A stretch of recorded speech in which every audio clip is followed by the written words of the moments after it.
Hello friends, मैं मनीष अग्रवाल आपका स्वागत करता हूं आपके इस यूट्यूब चैनल के अंदर। आप भी स्वागत कर सकते हैं। वीडियो को लाइक शेयर सब्सक्राइब करके अगर वीडियोस अच्छे लगते हों तो शेयर ज़रूर कीजिएगा। नए हैं वीडियो देखने के लिए तो सब्सक्राइब ज़रूर कीजिएगा और वीडियो को लाइक कीजिएगा अगर अच्छा लगता है। अच्छा नहीं लगता है तो डिसलाइक कर दीजिएगा, कुछ तो किया करें। दोस्तों, आज हम बात करने जा रहे हैं, पहचान रहे हो क्या चीज़ है?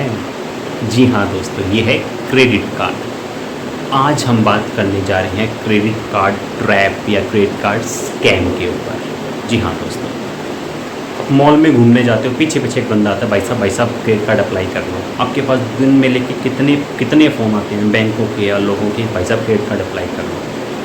और आप देखते हो कि क्रेडिट कार्ड जब आप अप्लाई करते हो, आप लेते हो, तो वो आपको 50 दिनों की या 40 दिनों की उधार भी देते हैं बिना किसी ब्याज के ऊपर। अब आप सोचते तो होगे ना यार, ये मेरे को पैसा भी दे रहा है, उधार भी दे रहा है, ब्याज भी नहीं ले रहा 40-50 दिनों का, और फिर भी मेरे पीछे पड़ा रहता है, ऐसा क्यों? कुछ तो झोल होगा ना इसके अंदर। तो आज हम इसी कैलकुलेशन के ऊपर बात करने जा रहे हैं। आज संडे था तो मैंने बैठे बैठे थोड़ी ऐसी कैलकुलेशन लगाई। मैंने सोचा आपसे थोड़ी शेयर कर लूँ, कोई तो चाहिए था ना जिसके साथ मैं शेयर कर लूँ। आदत है इंडियंस की कि बकैती तो करनी है, तो मैंने सोचा आप लोगों से ही कर लेता हूँ बकैती। तो मैंने क्या कैलकुलेशन करी, मैंने ये दिमाग लगाया कि दुनिया में दो ही टाइप के लोग हैं जो क्रेडिट कार्ड को यूज़ करते हैं। एक तो ऐसा जिनके पास में पैसा है, उन्होंने अपने सेविंग बैंक में पैसा रखा हुआ है, फिर भी वो क्रेडिट कार्ड यूज़ करते हैं ये सोच के कि मेरा ब्याज नहीं लगेगा तो मैं क्रेडिट कार्ड से शॉपिंग कर लेता हूँ। दूसरे ऐसे तरीके के लोग जिनके पास में पैसा नहीं है, और पैसा नहीं है तो वो क्रेडिट कार्ड से ख़रीदना चाहेंगे, जब पैसा आएगा तो वो रीपे कर देंगे। ठीक है, दो ही तरीके के लोग यूज़ करते होंगे। ठीक, अब आगे बात करते हैं कि अब बैंक को क्या फ़ायदा होता है क्रेडिट कार्ड देने में। देखो, कोई भी बंदा जब बिज़नेस करता है वो कहीं से माल ख़रीदता है और कहीं वो माल बेचता है, थोड़ा सा प्रॉफिट कमा के, तभी वो अपने बिज़नेस को चला पाता है। बैंक का बिज़नेस क्या होता है? पैसे को ख़रीदना और पैसे को काम पे लगा देना और उससे प्रॉफिट को कमाना। तो बैंक क्या करता है? लोगों से पैसा लेता है, सेविंग बैंक अकाउंट में डिपॉजिट करवा के, फिक्स्ड डिपॉजिट की फॉर्म में, इस तरीके से वो बैंक पैसा लेता है और आगे वो उधार देके उस पैसे के ऊपर ब्याज कमाता है। यही बैंक का बिज़नेस है, ये तो आप भी जानते हैं। तो अब देखते हैं कि बैंक करता क्या है आगे। तो मैं पहले वाले टाइप के लोगों की बात करता हूँ, जिनके पास में पैसा है, वो अपने सेविंग बैंक अकाउंट में पैसा रखते हैं लेकिन फिर भी क्रेडिट कार्ड को यूज़ करते हैं। बैंक उनको बेवकूफ़ कैसे बनाता है? मेरी कैलकुलेशन के हिसाब से, हो सकता है मैं गलत हूँ, हो सकता है मैं सही हूँ, लेकिन मेरे को लग रहा है मैं शायद ठीक हूँ। आप भी सुन लीजिए, आपका व्यू क्या हो कमेंट में आप ज़रूर डालिएगा। जैसे आपके पास में मान लीजिए कि 1 लाख रुपये आपके पास में है, आपने वो अपने सेविंग बैंक अकाउंट के अंदर रखे हुए हैं। आपको कोई मोबाइल खरीदना है, लेट्स सपोज एप्पल का मोबाइल खरीदना था। आपने सोचा कि मैं 1 लाख रुपए से एप्पल का मोबाइल ख़रीद लेता हूँ। फिर आपने सोचा कि यार अगर मैं 1 लाख रुपए यूज़ कर लूँगा तो उसके ऊपर बैंक मेरे को 3.5 या 4% का ब्याज देता है, वो मेरे को मिलेगा नहीं। वहीं मैं अगर बैंक के क्रेडिट कार्ड से ख़रीद लेता हूँ तो 50 दिनों तक मेरे को कोई ब्याज देने की ज़रूरत नहीं है। तो इससे अच्छा तो ये है कि मैं मेरे सेविंग बैंक अकाउंट का पैसा ना निकालूं, उस पर मेरे को 3.5-4% का ब्याज मिल जाएगा, और मैं क्रेडिट कार्ड स्वाइप करके मोबाइल को ख़रीद लूँ। जब 50 दिन पूरे होने वाले होंगे, मैं सेविंग बैंक अकाउंट से निकाल के क्रेडिट कार्ड में पैसा डाल दूँगा और मेरा मेरे को ब्याज भी मिल जाएगा और मेरा कोई नुकसान भी नहीं होगा। आपने बिल्कुल ठीक सोचा, आपने कोई गलती नहीं करी इसके अंदर। लेकिन यहाँ बैंक कहाँ खेल गया? बैंक यहाँ खेल गया कि बैंक ने क्या किया, बैंक ने आपको क्रेडिट कार्ड पकड़ा दिया। आपने क्या किया, जैसे ही वो क्रेडिट कार्ड जाके स्वाइप किया किसी भी शॉप के ऊपर, तब बैंक क्या करता है, तब बैंक कुछ तो प्रोसेसिंग फ़ीस के नाम से आपसे चार्ज करता है आपके स्टेटमेंट के अंदर, जो नॉमिनल सा होता है और आपको दुखता भी नहीं है। आपको लगता है कि चलो ठीक है, 150-200 रुपये चार्ज की, कोई बात नहीं, क्या फर्क पड़ना है, 1 लाख रुपये उधार भी तो दे दिए बिना ब्याज के, कोई बात नहीं, वो कोई गलती भी नहीं है, चार्ज कर लिया कर दिया। लेकिन जहाँ पर जाके आपने स्वाइप किया, वहाँ से बैंक क्या करता है, वहाँ से प्रोसेसिंग फ़ीस के नाम से वो एक मोटी फ़ीस चार्ज करता है, जो तकरीबन 0.75% या 1% के आसपास तक की हो सकती है। वो बैंक टू बैंक वेरी करता है, जो परसेंटेज उनका होगा वो उनसे चार्ज करते हैं। तभी तो आप जब किसी शॉप पे जाते हो, आप कहते हो जी क्रेडिट कार्ड चलूँगा, तो कभी कभी वो कह भी देते हैं कि 1% या 2% आपका फालतू लगेगा, क्योंकि हमें बैंक को देना पड़ता है। यानी कि बैंक उनसे क्रेडिट कार्ड स्वाइप करते टाइम पैसा चार्ज करता है, यानी जहाँ पे जाके आप क्रेडिट कार्ड को स्वाइप करोगे तो उस मर्चेंट से बैंक कुछ परसेंटेज चार्ज करता है। यहाँ कुछ कैलकुलेशन आपको समझ में आई? नहीं आई? चलिए मैं समझाता हूँ।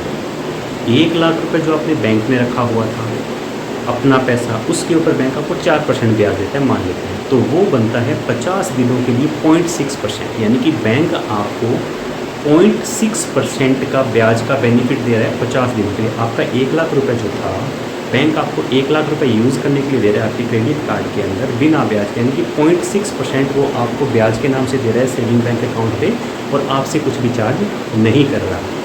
लेकिन जैसे ही उसने आपको क्रेडिट कार्ड पकड़ाया, उसने आपको अपना एक एजेंट बना दिया कि जाओ मेरा 1 लाख रुपए बांटो दुनिया के अंदर उधार। आपने क्या किया? आप खुशी खुशी गए और आपने जाके स्वाइप मार दिए। आपने क्या किया?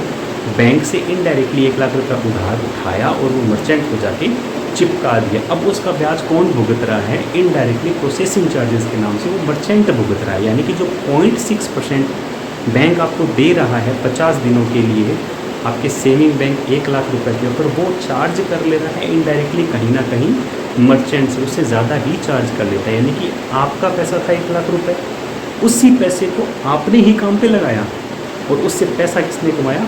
बैंक ने पैसा कमाया। और बैंक के लिए क्या हुआ? प्रॉफिट जनरेट हुआ। इसमें आपका नुकसान कुछ भी नहीं हुआ, नुकसान किसी का भी नहीं हुआ। बैंक को प्रॉफिट मिला, आपको 50 दिनों का फ़ायदा मिला, मर्चेंट का माल बिका। कहीं ना कहीं मर्चेंट ने अपना प्रॉफिट परसेंटेज रिड्यूस करके ब्याज की इनडायरेक्ट फॉर्म में बैंकों को पकड़ा लिया, जो ब्याज 50 दिनों का उधार आपको दिया जाता है। यानी कि बैंक कहाँ खेल गया? बैंक ने आपका ही पैसा लिया, आपको ही अपना एजेंट बनाया और आपसे ही उधार दिलवा के आपसे ही पैसा कमा लिया और आपको पता भी नहीं लगा। चलो आपका कोई नुकसान नहीं था, कोई सोचने की ज़रूरत भी नहीं है, आपका तो कोई नुकसान नहीं हुआ ना, आपका तो पैसा भी सेफ है, 50 दिन की उधार भी मिल गई, कोई नुकसान भी नहीं हुआ, माल भी खरीद लिया। ठीक है, मैं ये नहीं कहता कि बैंक ने आपको बेवकूफ़ बनाया, बैंक ने किसी को भी बेवकूफ़ बनाया। बिजनेस करने का हर किसी इंसान का तरीका है। मेरे ख्याल से मेरी कैलकुलेशन ठीक लग रही है मुझे। तो अगर आपको ठीक लग रही है तो कमेंट बॉक्स में ज़रूर बताइएगा कि ठीक थी या नहीं थी। जो भी आपके विचार हो ज़रूर रखिएगा उसके अंदर। अब बात करते हैं दूसरे तरीके के लोगों की, जिनके पास पैसा ही नहीं है। बैंक क्या करता है? दूसरे लोगों का पैसा उसको पकड़ा देता है क्रेडिट कार्ड के फॉर्म में कि जा मार स्वाइप। जिसका पैसा है वो तो क्रेडिट कार्ड ले नहीं रहा, या उससे तो स्वाइप नहीं हो रहा, तू मार दे जाके स्वाइप। वो जाके स्वाइप मार देता है, लेकिन बैंक वहाँ खुश हो जाता है क्योंकि बैंक को पता है कि इसके पास तो पैसा है नहीं, ये वापस तो दे नहीं पाएगा, और अगर ये वापस नहीं देगा तो मैं इससे मोटी पेनल्टी चार्ज करूँगा। बैंक करता है तकरीबन 3 से 3.5%, 4% तक की पेनल्टी चार्ज करता है इंटरेस्ट के फॉर्म में पर मंथ। यानी कि अगर आपने स्वाइप कर दिया और आपके पास रीपेमेंट करने के लिए पैसा नहीं है तो बैंक भैया पुराने ज़माने के ज़मींदारों से भी खतरनाक इंसान है, वो तो आपको रगड़ देगा, आपकी ज़मीन जायदाद बिकवा देगा, ऐसा लग रहा है।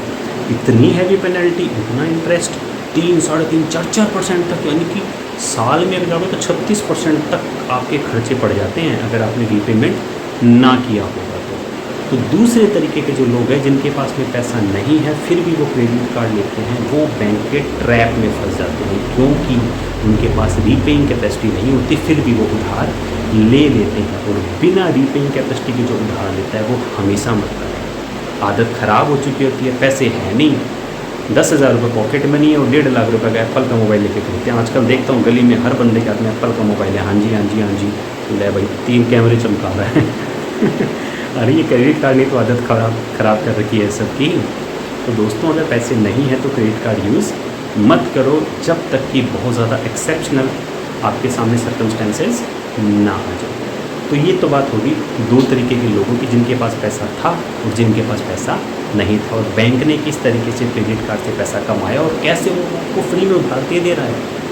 आपका पैसा ही यूज़ कर रहा है, आपसे ही काम करवा रहा है और खुद कमा रहा है। ठीक है, अब दूसरी बात करते हैं नो कॉस्ट EMI की, जो कि आप ऑनलाइन साइट पे जाते हो वहाँ पे बैंक देता है नो कॉस्ट EMI है जी, खरीद लो खरीद लो खरीद लो। वहाँ क्या होता है? वहाँ पर ऐसा होता है जब भी आप खरीदते हो तो कुछ प्रोसेसिंग फ़ीस आपसे चार्ज करी जाएगी, साथ ही साथ में कुछ स्कीमें चल रही होती हैं वहाँ पे, वो स्कीमें भी हटा दी जाएंगी। जब भी आप क्रेडिट कार्ड या EMI का ऑप्शन चूज़ करोगे तो जो उसकी कॉस्ट प्राइस होती है मोबाइल की या लैपटॉप की, उसके ऊपर आपको वो मोबाइल या लैपटॉप दिया जाता है, जिससे जो स्कीमें होती है वो सारी की सारी चली जाती है बैंक के पास में। यहाँ बैंक और ज़्यादा कमाता है। कैसे? ब्याज तो कमाए ही कमाए, क्योंकि जब आप ऑनलाइन जाके स्वाइप करोगे क्रेडिट कार्ड को तो मर्चेंट से पैसा लेगा, जो साइट की स्कीम है वो भी खा जाएगा, आपसे भी प्रोसेसिंग चार्जेस लेगा, और अगर आपने ईएमआई में कन्वर्ट करा लिया तो उसमें भी अगर थोड़ा बहुत ब्याज वो ले रहा है तो वो भी वो आपसे चार्ज कर लेगा। इस तरीके से वहाँ पे वो और ज़्यादा पैसा कमाता है। तो ऐसा नहीं है कि वो आपको फ्री में दे रहा है, वो आपसे काम करवा रहा है। गलत तो वो भी नहीं करा, किसी से तो करवाना ही था तो आपसे करवा लिया, नुकसान आपका नहीं है। हाँ, बस ये ज़रूर है कि जब भी आप ऑनलाइन ख़रीद रहे हो और आपके पास में पैसा पड़ा हुआ है तो एक बार कैलकुलेशन ज़रूर कर लो कि क्या ये 50 दिनों की उधार लेना या ईएमआई के ऊपर ख़रीदना और कैश में ख़रीदना, इन दोनों के अंदर ज़्यादा फ़र्क तो नहीं आ रहा। जो भी ऑप्शन आपके लिए बेनिफिशियल आप चूज़ कर सकते हो। मैं ये नहीं कहता कि क्रेडिट कार्ड आपको उल्लू बना रहे हैं, नहीं भैया, काम भी बहुत आते हैं, बहुत सारी स्कीमें भी आपको मिलती है। आप अपना दिमाग लगा के यूज़ करोगे तो वो आपके लिए वरदान है, लेकिन अगर बेवकूफ़ों की तरह यूज़ करोगे तो भैया उससे बड़ा अभिशाप कोई नहीं है। तो ये चीज़ हमेशा ध्यान रखिएगा, कभी भी नॉन पेमेंट की कैटेगरी में मत जाइएगा क्रेडिट कार्ड की।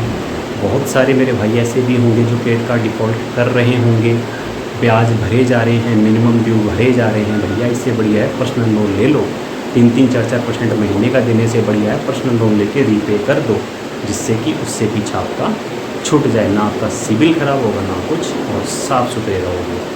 तो जब तक आपको ज़रूरत ना हो, मैं तो कहूँगा पैसा नहीं है तो क्रेडिट कार्ड मत लो, कोई काम नहीं आएगा, कहीं ना कहीं फंसोगे ट्रैप के अंदर। पैसा है तो क्रेडिट कार्ड को सोच समझ के आप यूज़ कर सकते हो, आपको वो बहुत अच्छे से काम आ सकता है। बिना पैसे के भी अगर क्रेडिट कार्ड ले रहे हो तो बहुत सोच समझ के लेना, बहुत सोच समझ के आप उसको यूज़ करना है कि आप रीपे कर सकते हो या नहीं। अगर रीपे नहीं कर पाओगे तो इन पुराने ज़माने के ज़मींदारों के चंगुल में फंस सकते हो, प्रॉब्लम क्रिएट आपके लिए हो सकती है। आशा करता हूँ आपको मेरे द्वारा दी गई ये जानकारी समझ में आई होगी। अगर आपकी कोई भी क्वेरी है 8510091100 पे व्हाट्सएप कर सकते हैं, या फिर कमेंट बॉक्स में लिख दीजिएगा सर मुझे ये जानकारी और चाहिए, चाहे क्रेडिट कार्ड से रिलेटेड हो चाहे किसी और चीज़ से रिलेटेड हो, आप डाल दीजिएगा कमेंट बॉक्स में। और हाँ, मैंने जो कैलकुलेशन शेयर करी उसके ऊपर आपकी क्या ओपिनियन है ये भी कमेंट बॉक्स में ज़रूर डालिएगा, जिससे मैं भी थोड़ा अपडेट हो जाऊँ। वन साइड बकैती करने का क्या फ़ायदा, बोथ साइड हो तो मज़ा भी आएगा ना। ठीक है दोस्तों, आशा करता हूँ आपको मेरे द्वारा दी गई जानकारी समझ आई हो, अच्छी लगी हो तो शेयर ज़रूर कीजिएगा, लाइक एंड सब्सक्राइब ज़रूर कीजिएगा, चैनल पे नए हैं तो सब्सक्राइब ज़रूर कीजिएगा। Thank you.